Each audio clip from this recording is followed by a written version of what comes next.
आज हम जो मोबाइल यूज कर रहे हैं, साइंस पढ़ रहे हैं, रॉकेट और एआई बना रहे हैं, ये सब अचानक नहीं हुआ।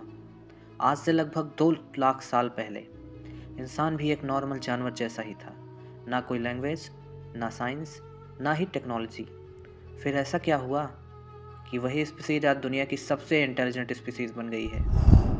आज इस वीडियो में हम बिल्कुल सिंपल लैंग्वेज में समझेंगे इंसान इतना इंटेलिजेंट कैसे बना। तो सबसे पहले एक कन्फ्यूज़न क्लियर कर लेते हैं। एवोल्यूशन का मतलब ये बिल्कुल भी नहीं होता कि एक दिन बंदर था और नेक्स्ट डे इंसान बन गया। एवोल्यूशन एक बहुत स्लो प्रोसेस होता है जो हजारों लाखों सालों में होता है। नेचर का रूल सिंपल है, जो सर्वाइव करेगा वही आगे बढ़ेगा। तो जो ऑर्गेनिज्म बेटर सोच सकता है, बेटर डिसीजन ले सकता है, एनवायरनमेंट के साथ एडजस्ट कर सकता है, उसके सर्वाइव करने के चांसेस ज़्यादा होते हैं और वही क्वालिटीज़ नेक्स्ट जनरेशन को मिल जाती हैं। तो इस प्रोसेस को हम कहते हैं नेचुरल सिलेक्शन। तो अब सवाल आता है, इंसान का ब्रेन इतना बड़ा क्यों हुआ? सच ये है कि ब्रेन नेचर के लिए महंगा ऑर्गन है।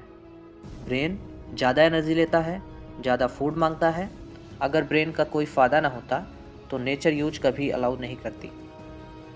लेकिन अर्ली ह्यूमंस के केस में जो थोड़ा बेटर याद रख पाता था, जो प्रॉब्लम सॉल्व कर पाता था और जो डेंजर को सबसे पहले समझ लेता था, वो ज़्यादा सर्वाइव करता था। और धीरे धीरे स्मॉल इम्प्रूवमेंट, फिर उससे थोड़ा बेटर इम्प्रूवमेंट, फिर इस तरह ब्रेन साइज और इंटेलिजेंस बढ़ती चली गई। इंसान के इंटेलिजेंट बनने का एक बहुत बड़ा रीज़न है सीधा चलना, यानी कि जिसे हम कहते हैं बाईपेडलिज्म। तो जब ह्यूमंस सीधे चलने लग गए तो उनके हाथ फ्री हो गए, हाथ से चीज़ें पकड़ना पॉसिबल हुआ और अब इंसान पत्थर से टूल बन सकता था, यानी कि फूड कैरी कर सकता था, अपने बच्चों को उठा सकता था। सिंपल शब्दों में ये समझें कि हाथ फ्री हुए, यानी कि टूल्स आए, ब्रेन को चैलेंज मिला और जब ब्रेन को चैलेंज मिलता है तो वो डेवलप करता है। अब आते हैं सबसे इम्पॉर्टेंट और अंडररेटेड रीज़न पर, फायर और कुकिंग।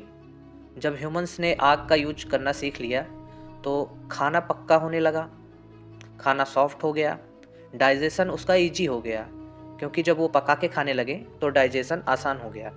इसका फ़ायदा क्या हुआ? इसका फ़ायदा ये हुआ कि कम एनर्जी डाइजेशन में लगानी पड़ती थी, ज़्यादा एनर्जी मिलने लगी और वो एक्स्ट्रा एनर्जी जो आई वो ब्रेन के ग्रोथ में यूज होती चली गई। इसीलिए कई साइंटिस्ट ने कहा है कि अगर कुकिंग ना होती तो शायद हम इतने इंटेलिजेंट भी नहीं होते। और इसके बाद इंसान अकेला रहकर इंटेलिजेंट नहीं बना, इंसान ग्रुप में रहकर इंटेलिजेंट बना। तो ग्रुप में रहने के लिए क्या करना पड़ता था? कम्युनिकेशन चाहिए थी इंसान को। तो सबसे मेन चीज़ क्या थी? कम्युनिकेशन ज़रूरी था, प्लानिंग ज़रूरी थी, कोऑपरेशन ज़रूरी था। यहीं से लैंग्वेज डेवलप हुई और लैंग्वेज का फ़ायदा ये हुआ कि नॉलेज शेयर होने लगी, एक जनरेशन की लर्निंग नेक्स्ट जनरेशन को मिलने लगी और हर इंसान को सब कुछ जीरो से सीखने की ज़रूरत नहीं थी। यहीं से सिविलाइजेशन की शुरुआत हुई। इंटेलिजेंस कोई मिरेकल नहीं था। एक बात ध्यान रखिए, नेचर का गोल इंसान को इंटेलिजेंट बनाना कभी नहीं था। नेचर का गोल सिर्फ एक था, सर्वाइव करना। इंटेलिजेंस बस एक ऐसा टूल बन गया जो सर्वाइवल में मदद करता था। इसलिए इंसान इंटेलिजेंट किसी मिरेकल से नहीं बना, बल्कि छोटी छोटी सर्वाइवल एडवांटेज से बना। तो अगर हम पूरी कहानी को एक लाइन में समझें तो इंसान इंटेलिजेंट किसी चमत्कार से नहीं, बल्कि टाइम, स्ट्रगल और सर्वाइवल के प्रोसेस से बना। नेचर ने कभी प्लान नहीं किया कि इंसान साइंस बनाएगा, रॉकेट उड़ाएगा या फिर एआई डेवलप करेगा। नेचर का सिर्फ एक रूल था, जो ज़्यादा बेहतर अडेप्ट करेगा वही जिंदा रहेगा। और इंसान ने धीरे धीरे सीखा और प्रॉब्लम सॉल्व की, टूल्स बनाए और नॉलेज को आगे पास किया। इसी प्रोसेस ने इंसान को ब्रेन को सबसे पावरफुल टूल बना दिया। इसीलिए आज जो हम इंटेलिजेंट हुए हैं वो हमारी किस्मत नहीं, हमारी एवोल्यूशन की कहानी थी। तो अगर आप बायोलॉजी को सिर्फ सिलेबस नहीं बल्कि ज़िंदगी से जुड़ा साइंस के रूप में समझना चाहते हैं तो पेपर ट्यूबर को सब्सक्राइब जरूर करिए, क्योंकि यहाँ बायोलॉजी सिर्फ पढ़ाई नहीं जाती, समझाई भी जाती है। और आगे आने वाली सभी वीडियोज़ के लिए चैनल को सब्सक्राइब कर लीजिएगा।